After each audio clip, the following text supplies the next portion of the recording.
Hey guys, this is Connor with iDoc Waterloo.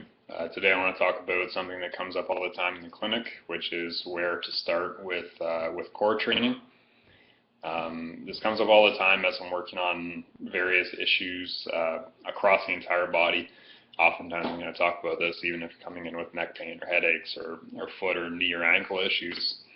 I'm sure a lot of people are confused until we discuss a little further, but the core is not your ability to do crunches and sit-ups endlessly.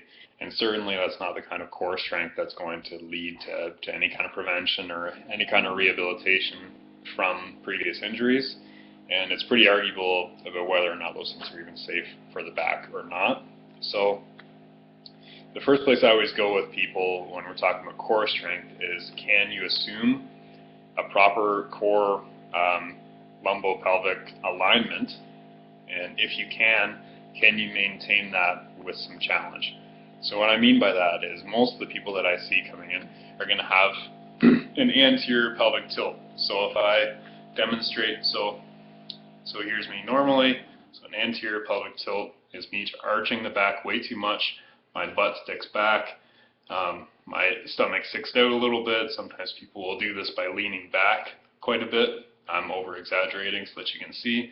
This often goes along with locking out the knees quite a bit, so if you do that, look out for this. And all of that happens more and more when you have more and more heel on your shoes too. So if you wear heels, or for guys wearing dress shoes that have a good inch and a half heel on them, or boots, watch for that. So as soon as you get into that position, what we've got is inhibited glutes, inhibited anterior core muscles and abdominal wall, and you're probably going to look at an overuse in iliopsoas, the hip flexor, an overuse or at least tension in the hamstrings over time. So obviously not the core strength that we want. So the good core position that you want to assume is a neutral pelvic position. So if I go from an anterior pelvic tilt where I have too much arch back here to a neutral pelvic position where my pelvis is directly underneath my core, my spine is stacked like a column instead of bent. What I have then is I have the anterior core activating immediately. I have the glutes contributing to my stability immediately, right away. And then, once I can get into that position, I can challenge it by adding weight, walking with weights, doing deadlifts, doing squats, walking up and down stairs.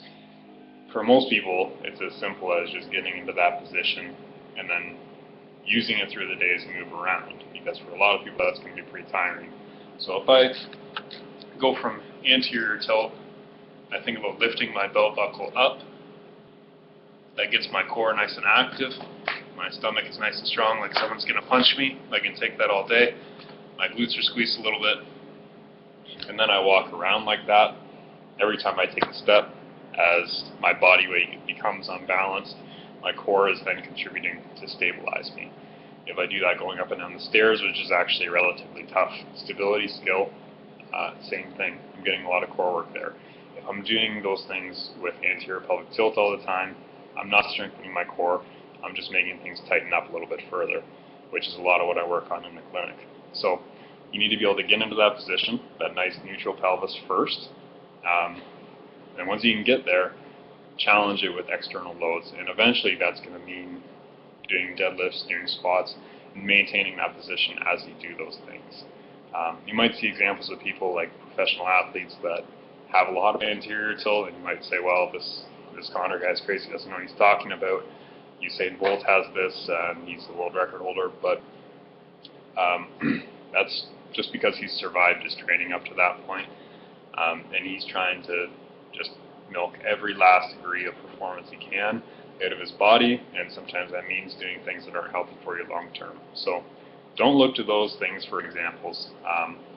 Treat your core and your spine in a very sustainable way, and try to get them involved all day, every day, and then worry about training them specifically after that.